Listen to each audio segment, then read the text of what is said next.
Hello friends, welcome to today's Samayal. இன்னைக்கு நம்ம today's Samayalல செம்பருத்தி பூ செடி பராமரிப்பு பற்றியும் என்கிட்ட இருக்கக்கூடிய செம்பருத்தி பூ செடிகள் வகைகள் பற்றியும் பார்க்கலாம்.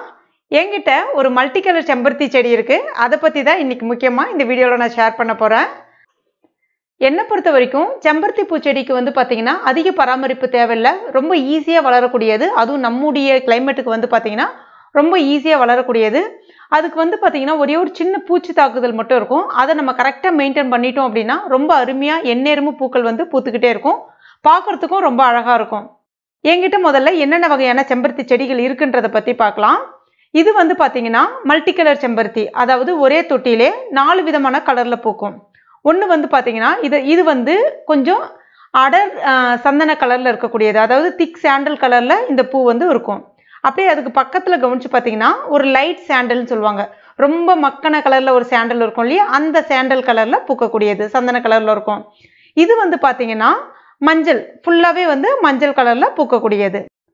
இந்த சமயத்துல அது வந்து பூக்கல. அடுத்ததான் வந்து பாத்தீங்கன்னா ஏற்கனவே எடுத்திருக்கேன், இது வந்து பிங்க், அதாவது ஒரு லைட் பிங்க் கலர்ல இருக்கக்கூடிய செம்பருத்தி. இது வந்து ஒரு ஹைபிரிட் செம்பருத்தி தான். ரொம்ப ஹைட்டா வந்து இந்த செடி வந்து போகாது.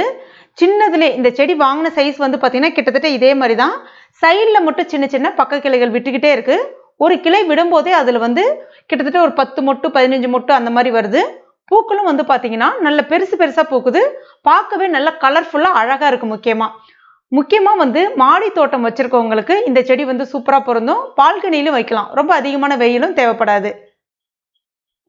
இது வந்து கொஞ்சம் அந்த மல்டி கலர்ன்றதுனால கொஞ்சம் பெரிய பாட்டில் வச்சா நல்லா இருக்குமேன்றதுக்காக நான் என்ன செஞ்சிருக்கேன்னா 19க்கு 15ன்னு சொல்லக்கூடிய க்ரோ பேக், நல்ல பெருசா இருக்கும், அந்த க்ரோ பேக்ல வச்சுட்டேன். ஆனா அந்த அளவுக்கு அது வந்து தேவைப்படாது. இது வந்து 15க்கு 15 க்ரோ பேக்ல வச்சாலே ரொம்ப அருமையா வளரும். இல்ல அப்படின்னா வாட்டர் பாட்டில் இருக்கு இல்லையா, பெரிய water bottle 20 litre water bottle, அதை கட் பண்ணிட்டு கூட வைக்கலாம், நல்லா வளரும்னு நினைக்கிறேன். இது வந்து நான் நர்சரியிலேருந்து தான் வாங்கிட்டு வந்திருந்தேன். அதாவது நம்மளுக்கு இடமும் ரொம்ப சேவிங்கா இருக்கிற மாதிரி இருக்கு. ஒரே தொட்டியிலே 4 விதமான பூக்கள் நல்ல பெருசு பெருசா கலராகவும் பூக்குது. பார்க்கறதுக்கு ரொம்ப அழகா இருக்கு. அதுக்கடுத்து தான் இது வந்து பாத்தீங்கன்னா ஒரு ஹைபிரிட் செம்பருத்தி தான். இதுவும் வந்து ஒரே ஒரு கிளை தான். இது வந்து வாங்கும்போது ஒரு சின்ன கிளையோட வாங்கியிருந்தேன். அதனுடைய ஹைட் வந்து பாத்தீங்கன்னா நல்ல இந்த அளவுக்கு தான் இருக்கே. லைட்டா வந்து ஃபர்ஸ்ட் சாஞ்சு இந்த மாதிரி, இதோ பாருங்க, இப்ப இந்த மாதிரி சாஞ்சு இருந்த மாதிரி விட்டுட்டேன். ஏன்னா எப்பயுமே அப்ப நேரடி அந்த சூரிய வெயில் வந்து அந்த கிளைகள்ல படும்போது நிறைய பக்க கிளைகள் வரும்னு சொல்லிட்டு நான் அதை வந்து நேரா நிமித்தாம சாஞ்ச மாதிரியே விட்டுட்டேன். அப்ப நிறைய சின்ன சின்ன கிளைகள் வருது. அந்த ஒவ்வொரு கிளைக்குமே 4 மொட்டு 5 மொட்டோட தான் வருது. பூ வந்து ரொம்ப பெருசா பூக்காது. நம்ம ரோஜா பூ இருக்கு இல்லையா, ரோஜா பூவோட இன்னும் கொஞ்சம் பெரிய சைஸ்ல பூக்கும். ஒரு இதழா இருக்கும், பார்க்கறதுக்கு அழகா இருக்கும். அதுக்கப்புறம் தான் நிமித்தி விட்டி கட்டியிருந்தேன். நல்லாவே இருக்கு, பூக்கள் சூப்பரா இருக்கு. இதுவும் நீங்க ட்ரை பண்ணலாம். இதுவும் ஒரு ஹைபிரிட் செம்பருத்தி தான். இது வந்து நான் 12க்கு 12ன்ற தொட்டியில வச்சிருக்கேன். அதுக்கு அடுத்ததான் வந்து பாத்தீங்கன்னா இது வந்து நாட்டு செம்பருத்தி. இது மேக்சிமம் தொட்டிலையும் வைக்கலாம். தொட்டியில வைக்கும் போது 19க்கு 15ன்னு சொல்லக்கூடிய க்ரோ பேக்ல வச்சீங்கன்னா ரொம்ப அருமையா வளரும். மாடி தோட்டத்துக்கு உகந்ததா இருக்கும். இது வந்து நான் கீழே வந்து நான் வந்த புதுசுல வந்து வச்சேன். கிட்டத்தட்ட இது வந்து ஒரு 6 வருஷத்து செடின்னு சொல்லலாம். இந்த வீட்டுல அடிக்கடி கட் பண்ணி விட்டுருவேன். ரொம்ப ஹைட்டா போதே அப்படின்னு சொல்லிட்டு என்ன பண்ணுவேன், கட் பண்ணி விட்டுக்கிட்டே இருந்தேன் நான். அப்பயே அதை கண்ட்ரோல் பண்ணவே முடியல. ஏன்னா அது ஒரு மரம் மாதிரியே வளர ஆரம்பிச்சிடுச்சு. தரையில வேறு இறங்க ஆரம்பிச்சு ஒரு மரம் மாதிரியே வளர ஆரம்பிச்சிடுச்சு. இப்பதான் லாஸ்ட் டைம் கொஞ்சம் ஃபுல்லாவே கட் பண்ணி விட்டுருந்தேன், ப்ரூனிங் பண்ணி விட்டுருந்தேன். இப்போ அதுல இருந்து நிறைய கிளைகள் வந்து இப்ப மறுபடியும் அங்கங்கே பூக்கள் வர ஆரம்பிக்குது. இது அப்பெல்லாம் வந்து பாத்தீங்கன்னா ஒரு நாளைக்கு 25-30 பூக்கிட்ட கூட பூக்கும். அடிக்கடி வந்து தேங்காய் எண்ணெயில வந்து காய்ச்சி ரெடி பண்ணி தலைக்கு பயன்படுத்துவேன். இல்லைன்னா வந்து நிறைய மருத்துவ குணங்கள் இருக்கு. அதாவது முடிக்கு வந்து ஒரு கண்டிஷனரா இதை வந்து நான் பயன்படுத்துவேன். அப்புறம் முக்கியமா இது வந்து பெண்களுக்கு ரொம்ப நல்லது. பீரியட்ஸ் ஓவர் ஃப்ளோ ஆகும்போது பாத்தீங்கன்னா இந்த பூவோடைய சாரை வந்து நம்ம சூப் மாதிரி வச்சு குடிக்கலாம். அந்த மாதிரி வச்சு குடிக்கும்போது அது ஈஸியா வந்து ஸ்டாப் ஆகும். பொதுவாகவே நாட்டு செம்பருத்தி மெயின்டெனன்ஸ் பண்றது வந்து ஒரு பெரிய விஷயமே கிடையாது. ஆனா அதுல ஒரே ஒரு டிராபேக் என்ன அப்படின்னா, இதுல வந்து அந்த மாவு பூச்சி தொல்லை வந்து ஜாஸ்தியா இருக்கும். பட் ஹைபிரிட் செம்பருத்தில அந்த மாவு பூச்சி தொல்லை இல்லை. நான் வளர்த்த வரைக்கும் இது வரைக்கும் இல்லை. பட் ஆனா இந்த செம்பருத்தில வந்து பாத்தீங்கன்னா அந்த மாவு பூச்சி தொல்லை ஜாஸ்தியாவே இருக்கும். அப்ப நான் என்ன பண்ணுவேன்னா, வேப்பெண்ணெய் இருக்கு இல்லையா, அந்த வேப்ப எண்ணெயில கொஞ்சமா வந்து நம்ம டிஷ்வாஷ் இருக்கு இல்லையா, அதாவது 1 லிட்டர் அளவுக்கு தண்ணி எடுத்துங்க. ஒரு 5 ml அளவுக்கு வேப்பெண்ணெய் அதுல சேர்த்துங்க. ஒரு 2லேருந்து 3 சொட்டு அளவுக்கு அந்த டிஷ்வாஷ் லிக்விட் இருக்கு இல்லையா, டிஷ்வாஷ் லிக்விட் இல்லைன்னா துணி சோப்பு ஏதாவது ஒன்று சும்மா லைட்டாக கலந்துக்குங்க. அப்போதான் அந்த எண்ணெய் வந்து அந்த தண்ணியோட வந்து நல்லா மிக்ஸ் ஆகும். கலந்துட்டு நீங்கள் ஸ்ப்ரே பண்ணிங்கனாலே அந்த மாவு பூச்சி வந்து இறந்துடும். அதுக்கப்புறம் அந்த ஓல்டு ப்ரஷ் இருக்கு இல்லையா, அதால நம்ம அந்த மருந்து அடிச்சதுக்கு அப்புறம் தேய்ச்சி விட்டுணும் மறுநாள். அந்த மாதிரி தேய்ச்சி விடும்போது அந்த வெள்ளை எல்லாமே வந்து கீழே வந்து உதிர்ந்துடும். மாவுப்பூச்சி தொந்தரவு இருந்தாலே எறும்புகள் தொந்தரவும் இருக்கும். மாவுப்பூச்சி இருந்தது அப்படின்னா அது ஒரு விதமான குளுக்கோஸை வந்து வெளிப்படுத்தும். அந்த குளுக்கோஸை சாப்பிட்றதுக்காக எறும்புகள் வரும். என்ன ஆகும்னு பார்த்தீங்கன்னா நாளடைவில் அந்த மாவுப்பூச்சி அந்த காம்புகள் உள்ள, அதாவது அந்த தண்டுகள் இருக்கு இல்லையா, அந்த செம்பருத்தியினுடைய தண்டுகளில் இருக்கக்கூடிய சத்துக்களை வந்து உரிய ஆரம்பிச்சிடும். இதனால நமக்கே தெரியாது, செடிகளில் இருக்கக்கூடிய இலைகள் வந்து நாளடைவில் வந்து பழுக்க ஆரம்பிக்கும். அதுக்கப்புறம் இலைகள் உதிர ஆரம்பிக்கும். செடிகளே வந்து பட்டு போகிறதுக்கு வாய்ப்புகள் இருக்கு, அதாவது இறந்து போயிடும். அதாவது நீங்கள் ஸ்டார்டிங் ஸ்டேஜில் மாவுப்பூச்சி பார்த்துட்டீங்க அப்படின்னா ஈஸியாக நான் சொன்ன இந்த மெத்தடை வந்து பயன்படுத்தி கண்ட்ரோல் பண்ணிவிடுங்க. இது வந்து நான் தரையில் வச்சுருக்கேன்றதுனால ஒன்றும் அதிகமான சத்துக்கள் நிறைந்த டானிக் எதுவுமே, அதாவது இன்ஸ்டன்ட் ஃபெர்டிலைசர் எதுவுமே நான் அதுக்கு வந்து போடுறது கிடையாது. அதுவாக தானாக வளர்றதான். ஆனால் நிறைய பூ பூக்கும். என்னைக்காவது வெங்காயத்தை ஊற வச்ச தண்ணீர், அதாவது அந்த வெங்காய தோலுடைய தண்ணீர் ஊற வச்சது இருக்கு இல்லையா, அதை வந்து நான் ஊற்றி விடுவேன். அவ்வளோதான் அதுக்கு பண்ணுறது. அடுத்ததான் நம்ம மாடியில் இது வந்து நம்ம வச்சுருக்கோம், தொட்டியில் வச்சுருக்கோம் அப்படின்றதுனால மண்ணிலேருந்து சத்து எடுக்கிறதுக்கு வாய்ப்பு இல்லை. வாரத்தில் ஒரு தடவை மட்டுமே இதுக்கு ஏதாவது ஒரு லிக்விட் ஃபெர்டிலைசர் கொடுக்கலாம்.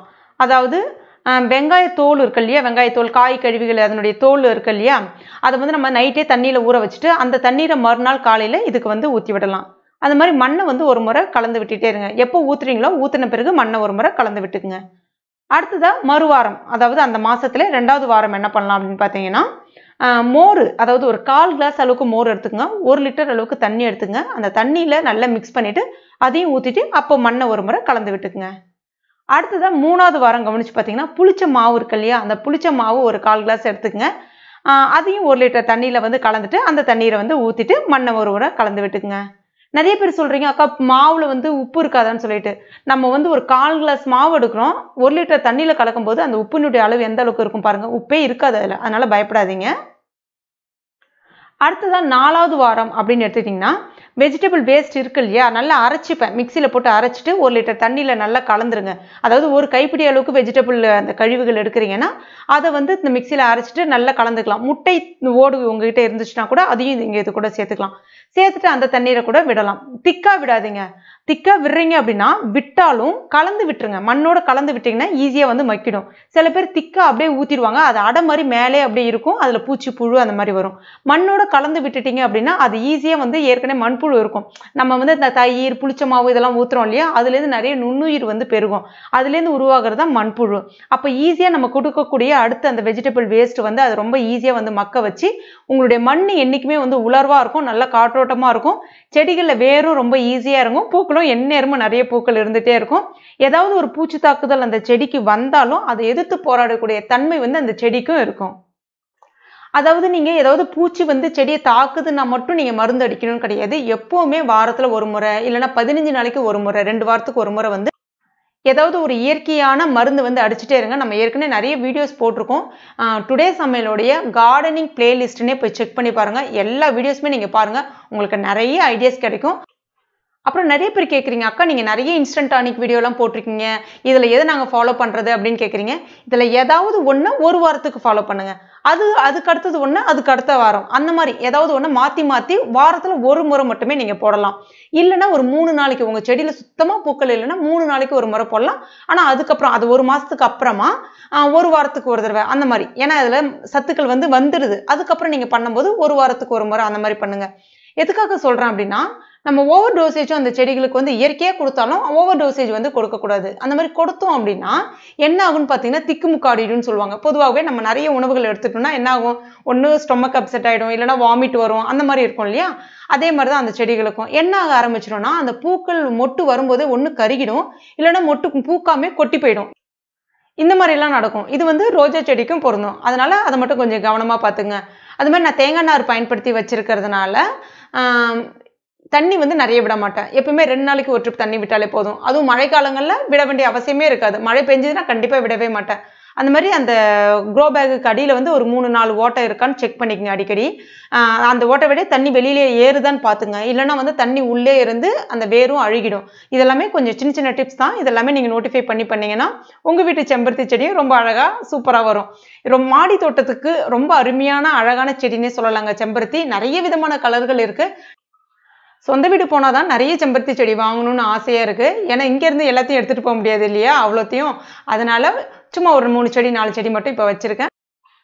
இந்த டிப்ஸ் உங்களுக்கு பிடிச்சிருக்கும் நம்புறேன். பிடிச்சிருந்தா லைக் பண்ணுங்க. உங்க நண்பர்கள் மற்றும் ஃபேமிலி மெம்பர்ஸ் கூடயும் மறக்காம ஷேர் பண்ணீங்க. மேலும் இது போன்ற பயனுள்ள குறிப்புகள் மற்றும் கார்டனிங் டிப்ஸ்க்கு நம்ம டுடே சமையலை இது வரைக்கும் நீங்க சப்ஸ்கிரைப் பண்ணாத நண்பர்களா இருந்தீங்கன்னா உடனே சப்ஸ்கிரைப் பண்ணீங்க. கூடவே மறக்காம அந்த பெல் நோட்டிஃபிகேஷன் சிம்பிளையும் பிரஸ் பண்ணீங்க. Thank you.